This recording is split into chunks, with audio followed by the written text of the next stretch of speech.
Hi class, I'm Susanna Neal and I am looking into being a clinical therapist, and with that I'm actually going into school counseling though, and I will explain all the details of why I'm choosing that, however, to go into school counseling. There's a lot more to it than you might expect. So, to start off, to be a clinical therapist, and to be in school counseling for that matter, there are no undergraduate degree requirements. And you'll see why that is important to me in a minute. But of course, you need your master's degree, Master of Arts, and licensure from that to be able to do so. The other thing is that it is 4 more classes than just doing the school counseling program, and the so that would be about a year more of school.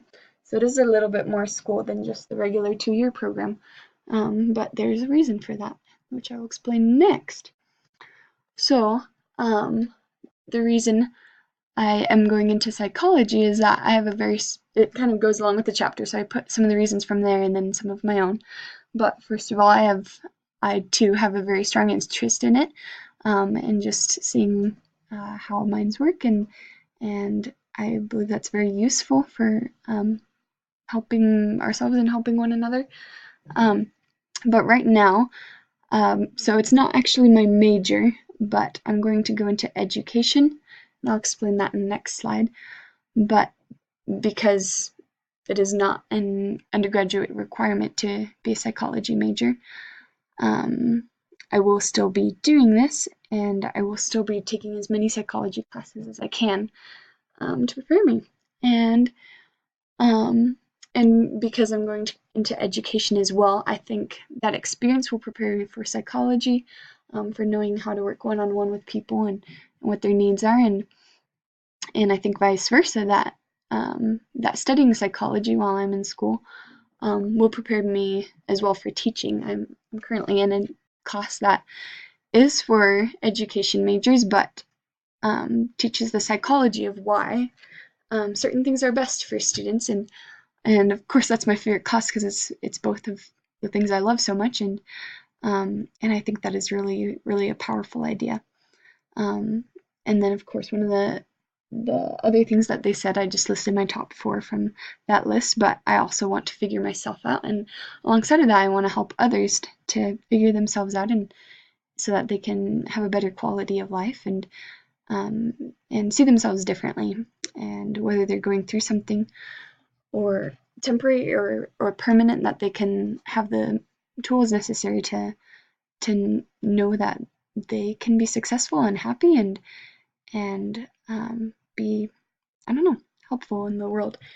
And um, and I think, I don't know, I have a lot of traits that are useful in this field, and I feel like this would give me the most opportunities to give a lot back to the world. So the reason I am doing an education major and doing graduate school with clinical therapy is that this combination leaves options very open for me.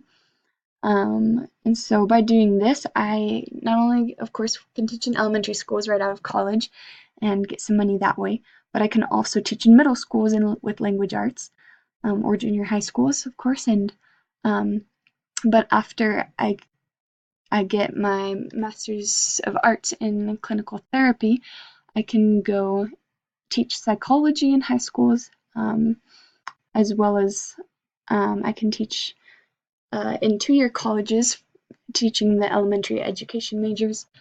I can also teach beginner psychology classes in 2-year colleges. Or what I mean by non-research based universities is that one of my teachers was explaining to me that, for example, BYU Idaho is not a research-based university, and so they don't have research programs that we can be a part of, because it's kind of a money field and very competitive and not really the spirit they wanted there, and so they're a teaching-based school. And so I believe it would still be possible for me to come back here to teach as well. Um, I can also work in school counseling, of course, in any grade level school, which is, I think, what I'm most excited for this degree. But but the extra year, 4 classes of that graduate training would make it so that I can work in a clinic giving therapy and also have my own private practice if I feel that that is best. Um, and so I think that is pretty neat. And one thing I didn't include on here, but I think is pretty cool, is that I can even teach teachers, give I guess classes for teachers, maybe with that private practice to um, train them in how to teach better and the psychology behind it, and perhaps I can make a difference that way. And I believe those two I guess fields of expertise will help one another. Um, and now for the job descriptions for, I'm going to focus not on the education ones, of course, even the psychology education, things like that just seems less applicable to what I'm talking about, or this major, I guess this class. So school counseling, of course, I would have, most of my days would start out with, or when I'm at home, preparing for what this student needs I would be meeting with next, and then, of course, listening to them and discussing with them to try and come to some conclusions through whatever difficulties they're having. And then I was talking to my middle school counselor uh, who I visited, and she said most of the day is actually spent doing paperwork because you want it to be very accurate to what happened in your meetings.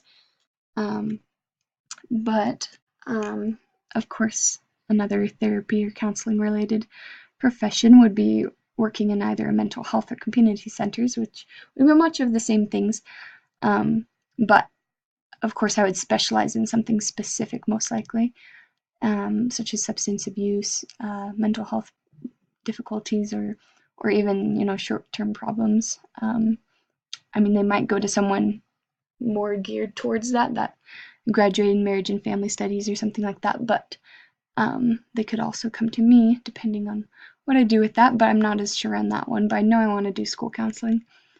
And then I also thought it important to say what the school counselor I talked to said to me, but how it's very important to, of course, like rid yourself of bias, but also to not get your personal beliefs too involved. And I think that's an important part of the job description for me to um, take to mind. And of course, sometimes if a student tells me something that needs to be shared with those that can take action, such as abuse in the home or something, I'll have to do the harder thing. So that's pretty much everything, and I'm excited, and I hope my information is correct. And thank y'all for listening.